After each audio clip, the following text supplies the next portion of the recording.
Today we're talking about arthritis. Arthritis is one of the most common conditions in pets, especially as they age.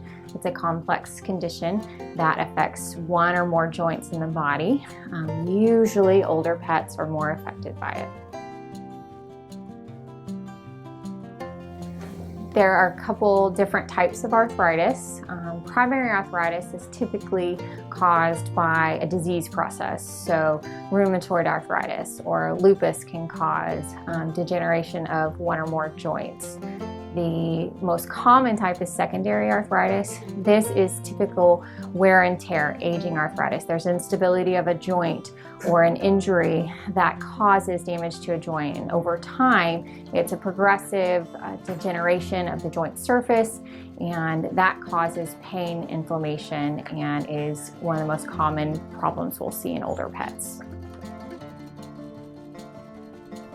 So signs of arthritis, things you might notice at home, is swelling or heat at a joint, pain. They're no longer running to meet you at the door. They might have trouble jumping into the car or on the furniture that you really don't want them to jump on, but you catch them struggling with that. Sometimes you'll find an older dog will be slow to rise or lay down. They may circle several times and then plop down with a groan or grunt. So in general, they may be vague things. Oftentimes people just attribute it to, oh, they're getting older, and they are, but maybe the reason you're seeing it is actually pain and inflammation of the joints. How do we treat arthritis in our pets? Some of that depends on the cause. If it's an immune-mediated or rheumatoid arthritis, unfortunately, that's typically going to require high doses of steroids or other immunosuppressive drugs initially, and then we may taper to a maintenance dose that unfortunately oftentimes has to be given long-term. If it's something infectious or trauma to a joint that causes infection, then obviously we would want to know what caused it and treat appropriately with an antibiotic and a fungal as needed. The most common, just wear and tear arthritis or degenerative joint disease, has a lot of ways that we might address it. Most commonly, we're going to use a medication called a non-steroidal anti-inflammatory.